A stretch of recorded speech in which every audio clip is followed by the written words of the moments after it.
Good morning, ladies and gentlemen, and welcome to the show this Friday, November 11th, 2022. Thank you for tuning in. Glad to have you guys here.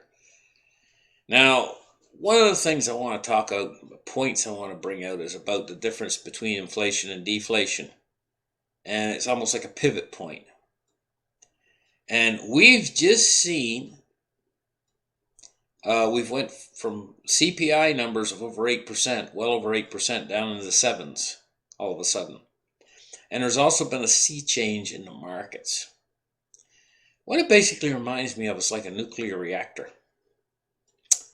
And so you got the place where the guy sits, at the nuclear reactor at the controls. He's got all these dials and switches in front of him.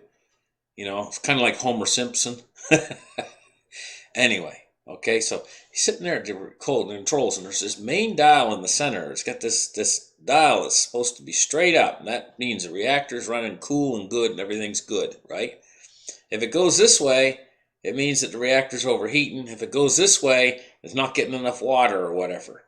So he's sitting there watching that, and all of a sudden, it starts to go like this, and it starts to go like this faster and faster and faster.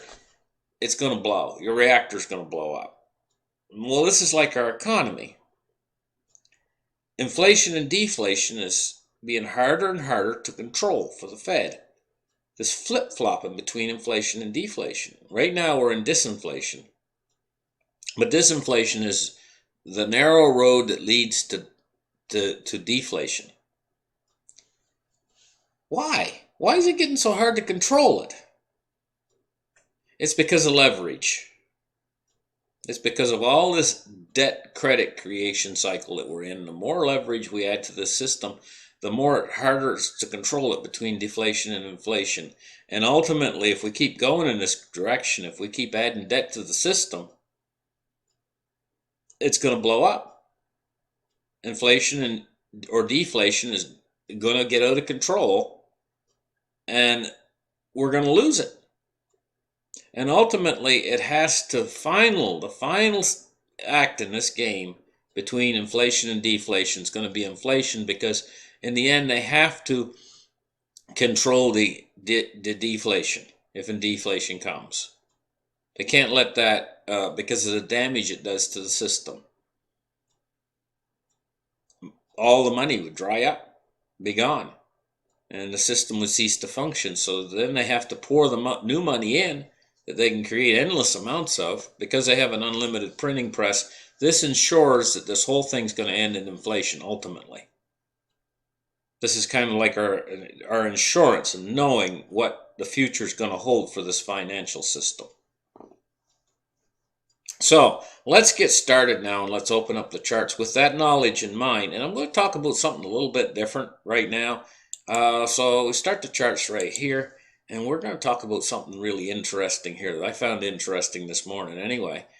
It's an ingenious weapon system that the United States government has come up with.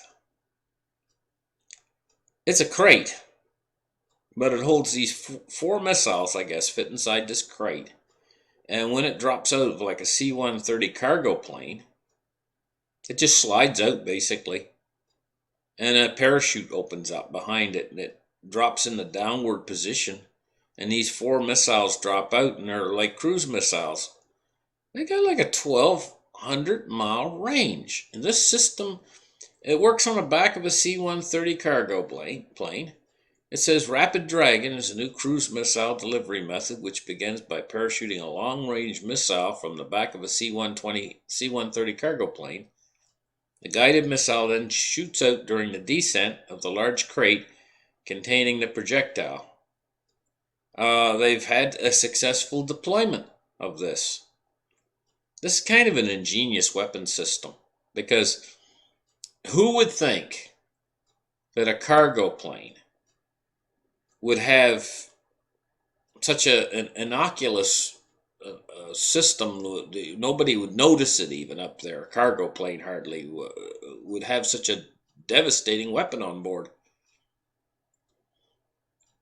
I just wonder, will these new Dragon system be able to carry nuclear weapons? I just don't know. It's interesting though. Very interesting.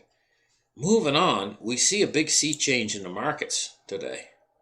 And in fact, in the last few days, when we see the change happening in the bond market, we see that precious metals have been catching a really nice bid.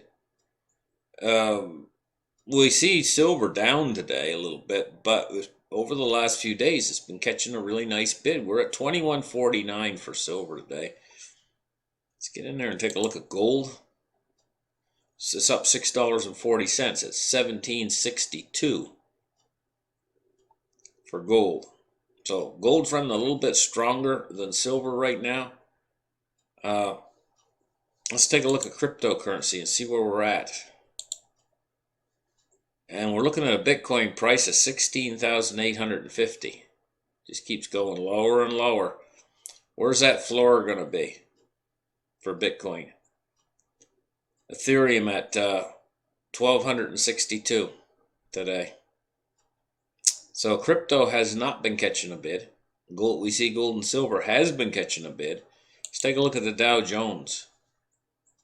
And for the day, it's down 35 points at 33,679. What we can see here, if we analyze this, is we can kind of charting analysis right here. We can see we were in a bear market after we set two peaks, 36,327 and 36,338 back in 2021, and the market peaked and we were in decline and we were having a bear market all the way down to 29,296 on the 10th of this year, 10th month. And now all of a sudden we've had this little thing that people was, at first when we were about here and maybe here, they were saying, hey, bear market rally.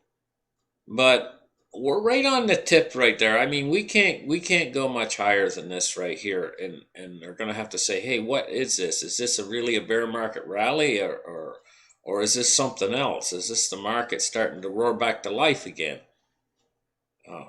We're almost to the point where you have to have question marks going up if this is a bear market rally. I mean, down in right here, I mean, you can say, hey, this is a bear market, especially when it started to turn down right there a little bit again. But look at this.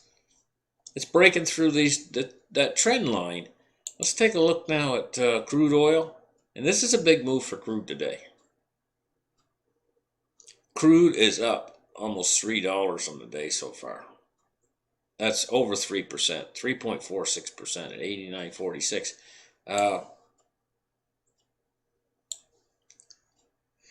What can I say about that? I mean, crude has been bouncing up and down lately, but we're still under $100 a barrel. And still, I would consider anything under $100 a barrel in these inflationary conditions we're having right now relatively cheap for where crude could be. Let's take a look at the MOVE index today, and we have broken down below this trend line on the MOVE index. We did it today. The lowest we could probably go on this trend line that's been going on over the whole year is probably about 125. And then we've broken down to 111. And so we busted through. Definitely busted through. So you can see, considering this is the bottom of the trend line right here, set on December 16th of 2021. And then we've had a number of bottoms. Following these bottoms up, this is broken through because the bottom should be around, right around. If you're drawing like if you had a straight line to draw along bottom here, you can see it's broken down below right here today. So I mean, that's a good thing because this is your credit markets and this is an indicator of stability. So it actually is a good thing, you know. And look at the way these bonds are moving. The U.S. 10-year at 3.8. We were well over 4%. This is large movements in the bonds today to the downside. And, you know, it's having we're seeing a profound effect upon the dollar index as well today. Let's take a look at the DXY today. Look, 106 now. See, she's dropping all day today. She's been dropping. Earlier in the day, we were as high as earlier in the day we were up like 108, and we're seeing quite a little drop in the dollar index, and it's still continuing to drop. Could these be signs of something bigger is going on behind the scenes that I'm not really up on it right now? Something happening right now, especially with these large moves in the bonds and bond yields. Anyway, listen, guys, thank you for listening to my show. Like and subscribe. And we'll catch you guys in the next episode. You guys have a great afternoon. Bye-bye.